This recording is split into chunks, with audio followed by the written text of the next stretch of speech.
Friends இந்த குழம்பு பாருங்களா, பார்க்கவே எவ்வளோ ஒரு சூப்பராக இருக்குது. டேஸ்ட்டும் அந்தளவுக்கு சூப்பராக இருக்கும். நம்ம பலாப்பழத்தை சாப்பிட்டு தூக்கி போடுவோம் பார்த்தீங்களா, அதை வச்சு தான் நம்ம இன்றைக்கி குழம்பு பண்ணியிருக்கோம். பாருங்கள், பார்க்கவே எவ்வளோ ஒரு சூப்பராக இருக்குது. டேஸ்ட்டும் அந்தளவுக்கு சூப்பராக இருக்கும். இப்போ இந்த குழம்பு எப்படி செய்யலாம்னு பார்க்கலாமா? Hi friends, welcome to Kerala சமையல். கேரளா சமையலில் சூப்பரான ஒரு குழம்பு தான் பண்ண போகிறோம். வாங்க எப்படி செய்யலாம்னு பார்க்கலாம். ஃப்ரெண்ட்ஸ், இன்றைக்கி இந்த 2 மாங்காய் தொருக்கு பாருங்கள். இந்த பெலாக்கொட்டையை வச்சு தான் சூப்பராக நம்ம குழம்பு பண்ண போகிறோம். தொருக்கு பார்த்திங்களா, பெலாக்கொட்டையில் தோல் இந்த மேலே இருக்கிற வெள்ளை தோலை எடுத்துட்டிங்கன்னா தொருக்கு பாருங்கள். இந்த ப்ரௌன் கலர் தோலை நீங்கள் தூக்கி போடாமல் இதை சாப்பிட்டீங்கன்னா கேன்சரெல்லாம் குணமாகிற மருத்துவ குணம் இதில் இருக்குது. இந்த பலாக்கொட்டை வந்து அவ்வளோ உடம்புக்கு ரொம்ப ரொம்ப நல்லது. இதை வச்சு இன்றைக்கி சூப்பரான ஒரு குழம்பு தான் பண்ண போகிறோம். தொருக்கு பார்த்திங்களா, இப்போ இந்த தோலெல்லாம் இந்த மாதிரி தோலை மட்டும் நீக்கிட்டு எடுத்துக்கோங்க. நீக்கிட்டு கட் பண்ணிக்கோங்க. ஒரு பலாக்கொட்டையை 2ஆக கட் பண்ணால் மட்டும் போதும். கட் பண்ணி எடுத்துக்கோங்க. கட் பண்ணி எடுத்தது இந்த அளவுக்கு இருக்கும். அதை பார்த்திங்களா, நான் ஒரு பலாக்கொட்டையை 2ஆக கட் பண்ணி எடுத்து வச்சுருக்கேன். இப்போ வேறு ஒரு பாத்திரத்துக்கு மாற்றிட்டு நல்லா கழுவிக்கோங்க. பலாக்கொட்டையும் மாங்காயும் ரெடி ஒன்றா கட் பண்ணி நல்லா கழுவி எடுத்துன்னு இப்போ ஒரு சட்டியில் சேர்த்துக்கோங்க. இது மாங்காய் நல்லா புளிப்புள்ள மாங்காய். நீங்கள் புளிப்புக்கு அனுசரித்து மாங்காய் எடுத்துக்கோங்க. அது கூடவே 2 பச்சை மிளகாய் சேர்த்துக்கோங்க. ஒரு தண்டு கருவேப்பிலை சேர்த்துக்கோங்க. 1 டேபிள் ஸ்பூன் உப்பு சேர்த்துக்கோங்க. இப்போ அது கூடவே முங்குற அளவுக்கு நல்லா தண்ணி சேர்த்துக்கோங்க. எக்ஸ்ட்ராவே சேர்த்துக்கோங்க. நம்ம பலாக்கொட்டை நல்லா வெந்து வரணும். நமக்கு புளி எதுவும் சேர்க்காதனால அது இருக்குது பார்த்திங்கன்னா, இந்த மாங்காய் நல்லா வெந்து நல்லா குழஞ்சி வரும்போது புளி நல்லா பிடிச்சிருக்கும் பலாக்கொட்டையில். இப்போ சேர்த்து கொடுத்துக்கோங்க. மூடி போட்டு மூடி நல்லா மாங்காயும் பலாக்கொட்டை நல்லா வெந்து வரும். நல்லா வேக வச்சுக்கோங்க. ஃப்ரெண்ட்ஸ், இப்போ பாருங்கள், நம்ம சேர்த்த மாங்காயோ எந்த அளவுக்கு நல்லா பலாக்கொட்டை நல்லா வெந்து வந்துருக்கு பார்த்திங்களா. இங்கே பாருங்கள், நம்ம மாங்காய் சேர்த்ததுனால புளி எதுவும் சேர்க்க தேவையில்லை. நல்லாவே வெந்து உடஞ்சி வந்திருக்கு. வச்சுக்கோங்க. ஃப்ரெண்ட்ஸ், இப்போ குழம்புக்கு நம்ம சின்னதாக ஒரு மசாலா ரெடி பண்ண போகிறோம். இதற்கு பார்த்திங்கன்னா, அடுப்பில் ஒரு வானல் வச்சுக்கோங்க. இதில் 1 டேபிள் ஸ்பூன் தேங்காய் எண்ணெய் சேர்த்துக்கோங்க.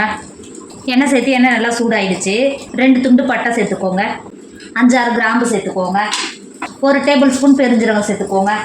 பெருஞ்சீரகம் சேர்த்து பெருஞ்சீரகமும் நல்லா பொரிஞ்சு வந்துருச்சு. 4 டேபிள் ஸ்பூன் தேங்காய் சேர்த்துக்கோங்க. நீங்கள் குழம்புக்கு அனுசரித்து தேங்காய் சேர்த்துக்கோங்க.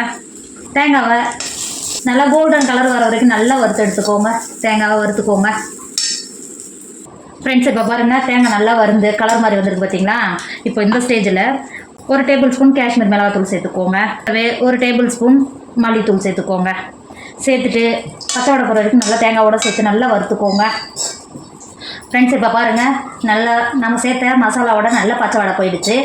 இங்கே பாருங்கள், இப்போது நல்லா ஆற வச்சு மிக்ஸி ஜாரில் சேர்த்து கொஞ்சமாக தண்ணி சேர்த்து நல்லா அரைச்சி எடுத்துக்கோங்க. பேஸ்ட் பார்த்து நல்லா அரைச்சி எடுத்துக்கோங்க. அடுப்பில் ஒரு மஞ்சள் வச்சுக்கோங்க. இதில் 1 டேபிள் ஸ்பூன் தேங்காய் எண்ணெய் சேர்த்துக்கோங்க. நம்ம சேர்த்த எண்ணெய் நல்லா சூடாகிடுச்சு.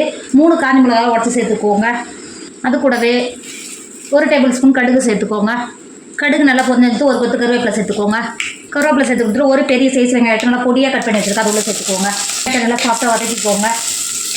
வெங்காயம் இந்த அளவுக்கு நல்லா கண்ணாடி வறுத்து வதங்கிருக்கு. இதுதான் வதங்கணும் அவசியம் கிடையாது. நம்ம ஏற்கனவே வறுத்து அரைச்சி எடுத்து வச்சோம்ல தேங்காய் பேஸ்ட்டு, இது உள்ள சேர்த்துக்கோங்க.